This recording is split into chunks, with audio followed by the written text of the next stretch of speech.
Hola a todos. El día de hoy nuestro equipo financiero desea mostrarles los resultados del análisis del plan de inversión realizado para el caso de Ocean Carriers. Nuestro equipo está conformado por Carolina Castellano, Felipe Cortés, Jorge Osorio y Andrés David Ruiz. Ocean Carriers es una compañía encargada de construir y rentar buques tipo Capesize. Estos buques normalmente se utilizan para transportar mineral de hierro. Tienen una capacidad entre 80.000 y 200.000 toneladas cada uno. A finales del año 2020 existían 553 Capesize alrededor del mundo. Ocean Carriers solía utilizar contratos de arrendamiento que podrían tener periodos de 1, 3 o hasta 5 años con una tarifa diaria fija. O también podía establecer pagos tipo spot. Ocean Carriers entonces debía asegurar no solo la construcción del Capesize, sino también que los arrendadores iban a tener suficientes suministros y todos los seguros, mantenimientos estipulados por las regulaciones. Así las cosas, entonces el plan de inversión consistía en evaluar la posibilidad de construir un nuevo Capesize en enero de 2001, con el objetivo de cumplir con un contrato que debía iniciar en enero del año 2003, un contrato a 3 años y con una tarifa fija por ese periodo de tiempo. Como vemos en el gráfico del lado derecho, las capacidades en términos de toneladas de todos los Capesize del mundo ascendían a 108 millones de toneladas, variando con base en la diferente antigüedad de cada uno de ellos. Teniendo en cuenta, como veremos más adelante, la demanda de envíos de toneladas de mineral de hierro alrededor del mundo anualmente podría ser de más de 400 millones de toneladas. La participación en el mercado de Ocean Carriers se estima que entonces es menos del 20%, ya que Ocean Carriers solo se encargaba de rentar capesizes y teniendo en cuenta que la participación de los capesizes en el mercado era de 108 millones versus un poco más de 400 millones que era la demanda, al menos de mineral de hierro, y teniendo en cuenta que Ocean Carriers no era el único operador en el mercado, podemos decir que Ocean Carriers tenía una participación en el mercado significativamente baja que le impedía tener un poder de negociación significativo. Ahora es importante entrar al contexto económico y de mercado en ese momento. Como ya lo indicamos, el 85% de la carga en los Capesize es debido al transporte de mineral de hierro. Desde ese punto de vista es importante entender cómo se comportaba este mercado en los años anteriores a 2001. Como podemos ver, el comportamiento es algo cíclico, es decir, mientras que en un año se podía ver un incremento en la cantidad de toneladas transportadas de mineral de hierro, en los años siguientes se podían ver unos pequeños decrecimientos. Con base en información analizada, se esperaba que para los años 2002 y 2003 las tarifas diarias de renta de buques tipo Capesize se estancara, pero que a partir del 2003 podrían incrementarse debido a una mayor necesidad de demanda y de transporte para mineral de hierro, ya que países como Australia e India iban a empezar a exportar una mayor cantidad de este material. En ese orden de ideas, también se tenía en cuenta que se hizo un incremento en los pedidos de capesizes. Como podemos ver, aparte de los 553 que se tenían a finales de 2020, a partir de 2001 se iba a tener un incremento para llegar hasta 616, lo que iba a aumentar la capacidad de los capesizes en toneladas hasta 120 millones. Y así durante los siguientes 3 años también íbamos a tener un incremento. Así las cosas, a la hora de proyectar los ingresos operacionales de el plan de inversión en mención, era supremamente importante entender el comportamiento futuro de las toneladas en términos de demanda de mineral de hierro. Ya informamos que para los años 2003, 2004 y 2005 se tenía una tarifa fija establecida en el contrato. Por lo tanto, estos años no son de gran problema. La gran pregunta es cómo modelar los ingresos a partir del año 2006, cuando ya no se tiene el contrato en mención. En este orden de ideas, lo que se hizo fue atar el incremento en la tarifa diaria de la renta del buque con el incremento en el volumen en toneladas de mineral de hierro. Como podemos ver, la proyección es bastante estable, es decir, a partir de 2006 se estima que las toneladas de mineral de hierro van a crecer en un 1.5% anual, mientras que las tarifas se proyectan en un incremento de 1.20%, es decir, 0.3% menos. Esto parece una proyección bastante realista, pero también hay que tener en cuenta que en el caso de Ocean Carriers, algunos buques con menos antigüedad iban a tener una tarifa premium, por lo tanto el nuevo buque también la iba a tener. Continuaremos abordando el OPEX y el CAPEX para el proyecto de Ocean Carriers. Comencemos por el OPEX. Tenemos tres rubros en particular, uno que son los costos operacionales diarios, seguido el mantenimiento y reparaciones y por otro lado los costos indirectos. En el costo operacional diario se estimó $4.000 diarios, los cuales iban creciendo a medida que la inflación y un 1% adicional iban impactando este componente. Por otro lado, el mantenimiento y reparaciones tenemos tres rubros en particular, uno que serían de 0 a 5 años con 8 días de mantenimiento, de 5 a 10 años, 12 días al año de mantenimiento y ya por último 10 a 15 años un mantenimiento de 16 días al año. Hay que aclarar que estos representan costos sin generación de ingresos y se incrementan con el envejecimiento del buque. Los costos indirectos ya sería la administración, los seguros, certificaciones y otros componentes. Vemos como el OPEX, a medida que va pasando el tiempo, pues va creciendo por el efecto de inflación y el efecto del 1% adicional. Y vemos como el costo operacional es o se calcula con 365 días del año por los costos operativos diarios, que eran los 4.000, por la inflación más el 1%. Ya los componentes y evolución del capital de trabajo, tenemos las cuentas incluidas en el capital de trabajo, que serían las de corto plazo, donde tenemos inventarios y suministros, que sería toda la parte de repuestos, lubricantes, materiales de mantenimiento, las cuentas de cobrar por cobrar, que serían alquileres, que no se recibe el pago por adelantado, las cuentas por pagar, obligaciones posiblemente que queden con servicios portuarios o con proveedores, y la caja y bancos, que es el fondo de maniobra de gastos para pagos inmediatos. Ya con esto, pues vemos acá en la parte interna la variación en el horizonte del proyecto, donde tenemos un base del Network Capital que está alrededor de los $5.000 y que va creciendo en la línea naranja año a año con la inflación y el 1% adicional. En la estructura de inversiones, en capital CAPEX, tenemos tres componentes: construcción, en este caso del buque, el cual sea un pago escalonado a 3 años. El costo total es de 39 millones. El primero y segundo año es de un 10% y el tercer año es de un 80%. Sin embargo, el activo se causa o se registra en el balance en 2001, reflejando en este caso la inversión inicial. Todo esto pues siguiendo el principio de causalidad.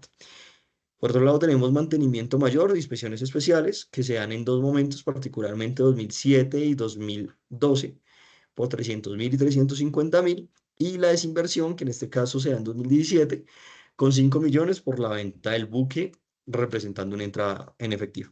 Acá vemos en este caso el 10%, 10% y el 80% del pago del buque, y ya posteriormente acá en puntos naranjas, que vemos en 2007 y en 2012, estos adicionales. En el modelamiento y depreciación y amortización, entonces tenemos cómo se da la depreciación en método de línea recta a 25 años. Entonces lo vemos acá, como año a año, pues es el valor de los 39 millones dividido entre 25, y ya posteriormente tenemos por inspecciones, que es la que vemos en línea naranja. Por último, el tratamiento fiscal de la venta del activo. Entonces calculamos primero el valor en libros, que sería el costo del activo menos la depreciación acumulada, y ya posteriormente vamos a calcular la ganancia o pérdida ocasional, que sería el resultado de el valor de rescate, que serían los 5 millones, menos el valor en libros que calculábamos anteriormente.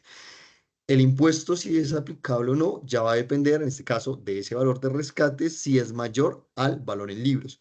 En caso de ser así, se aplica la tasa impositiva sobre la diferencia, y en caso contrario, en caso de pérdida, pues se considera para compensar impuestos futuros según la normativa vigente de cada país. Ya más adelante mis compañeros les explicarán un poco que en el caso de Hong Kong podría en este caso darse beneficios fiscales por su regla fiscal particularmente que ellos tienen.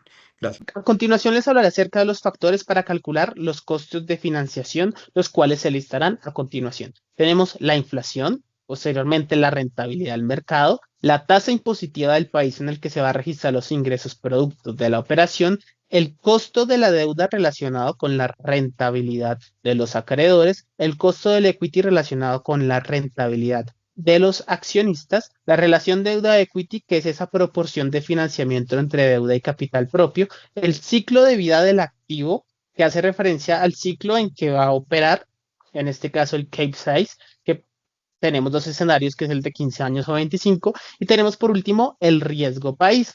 En este caso no contemplaremos el riesgo país debido a que se usa principalmente en economías emergentes, pero estamos hablando de economías como lo son Hong Kong y Estados Unidos, que son estables. En la siguiente tabla les mostraré cada uno de los factores, la fuente de la cual se extrajo y el valor para calcular el WACC. Empezamos con la tasa libre de riesgo, la cual fue extraída del US Treasury Bonds. Hay que tener en cuenta que todos los valores de estos factores se tuvieron como referencia el año 2001, que es el año en el que se está realizando la evaluación de dicho proyecto. Tenemos también la tasa impositiva, la cual extraímos el valor tanto para Hong Kong como para Estados Unidos. Tenemos el margen de intermediación. A partir de estos valores, se calculó el costo de la deuda definido como la tasa libre de riesgo más ese margen de intermediación. Posteriormente tenemos el ratio deuda-equity, el cual se extrajo teniendo en cuenta la industria que estamos abordando, que sería la industria del transporte. También, con base a la industria del transporte, se extrajo la información del beta desapalancado. Ya con esto se calcula el beta apalancado para cada uno de los países teniendo en cuenta la tasa impositiva de cada uno de ellos. Después la prima por riesgo y con todo ello calculamos el costo del equity, que sería la tasa libre de riesgo más el beta apalancado por la prima por riesgo.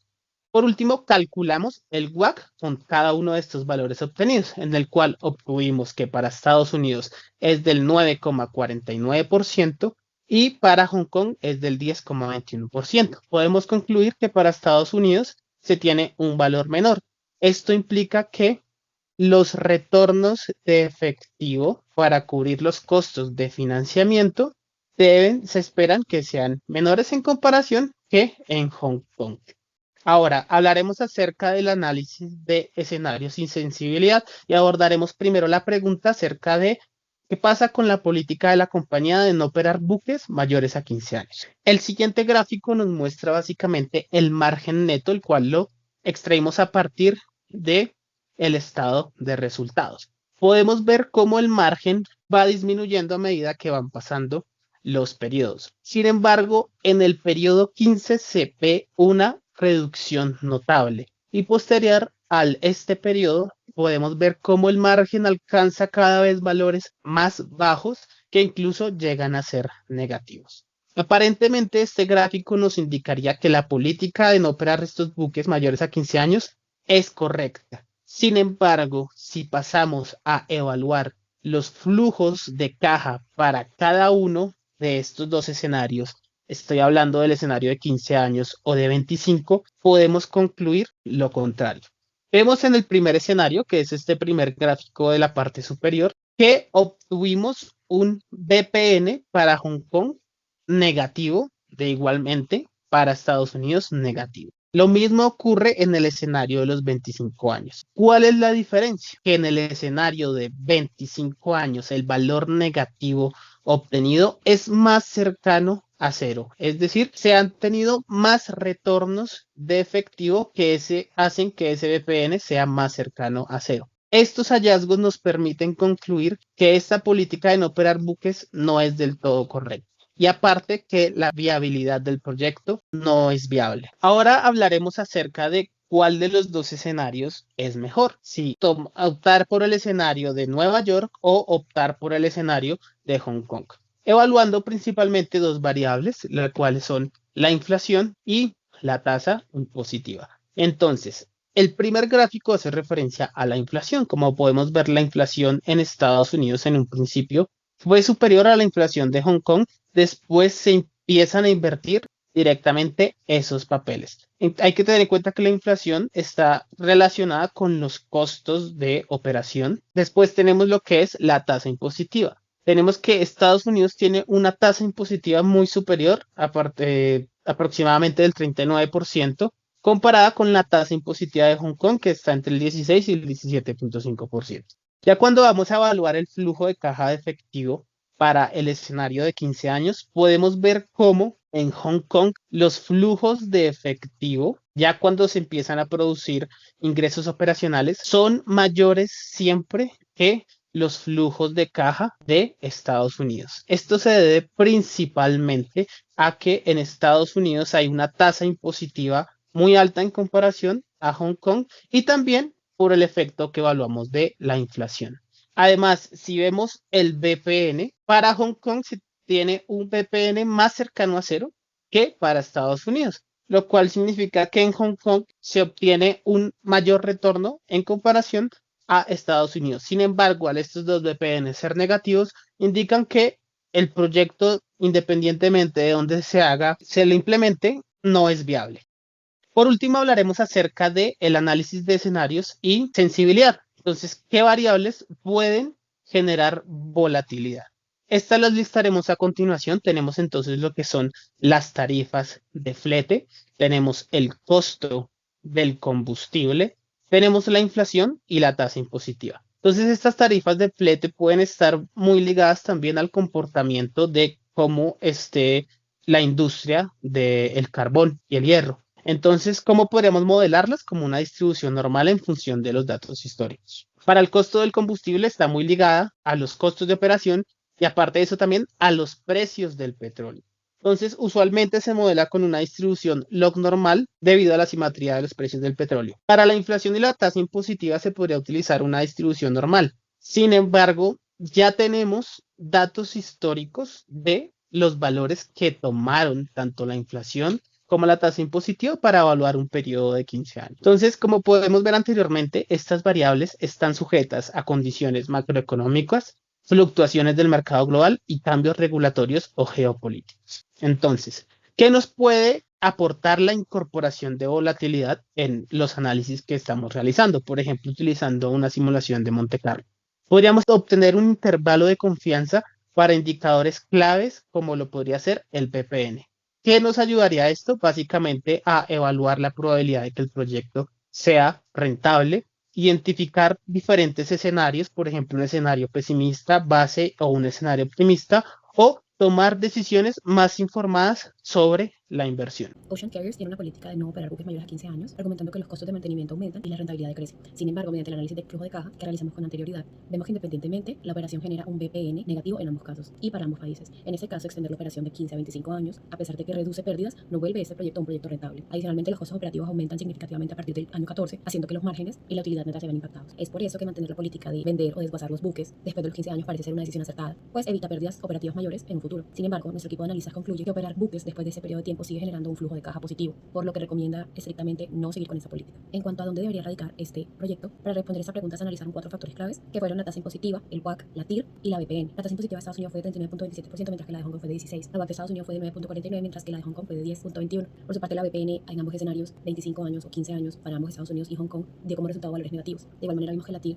para ambos casos dio menor a la WACC. Entonces se concluyó que Hong Kong es la mejor opción entre las dos, ya que tiene una tasa impositiva menor, la que permite que genere un flujo de caja más alto. Asimismo, la inflación baja reduce los costos operativos. Sin embargo, todos estos beneficios no son suficientes para generar rentabilidad en el proyecto, por lo que a pesar que Hong Kong sea mejor que Estados Unidos, el proyecto no es viable en ninguno de los dos. Este proyecto de inversión no genera rentabilidad para la empresa, a pesar de que Hong Kong presenta menores pérdidas en ambos casos, el proyecto sigue sin ser rentable. La menor tasa impositiva en Hong Kong genera un menor impacto, pero ese menor impacto no es lo suficientemente alto para generar un BPN positivo. En síntesis, ninguna de las dos ubicaciones es viable para llevarlo a cabo. Asimismo, observamos un margen neto decreciente, mientras que los buques se envejecen, el margen decrece. En conclusión, este proyecto no genera rentabilidad en ninguno de los casos, el flujo de caja no es suficiente para cubrir el costo del capital, el WACC, y Ocean Carriers debería reevaluar esa inversión. A la vicepresidencia financiera se le recomienda no continuar con el proyecto, ya que el BPN negativo y la TIR baja indican que el proyecto no es viable financieramente, independientemente de si se expande a 25 años, sigue sin ser rentable. Se le recomienda de igual manera explorar subsidios o incentivos fiscales en países diferentes a los dos mencionados y en posteriores ocasiones realizar análisis de sensibilidad que le permitan ver qué indicadores necesita modificar de manera que el proyecto sea viable. En nuestro caso vimos que el BPN es muy sensible al valor en la WACC, por lo que el análisis de sensibilidad debería empezar por allí. Por lo pronto, el proyecto no genera el retorno suficiente para cubrir su costo de financiamiento.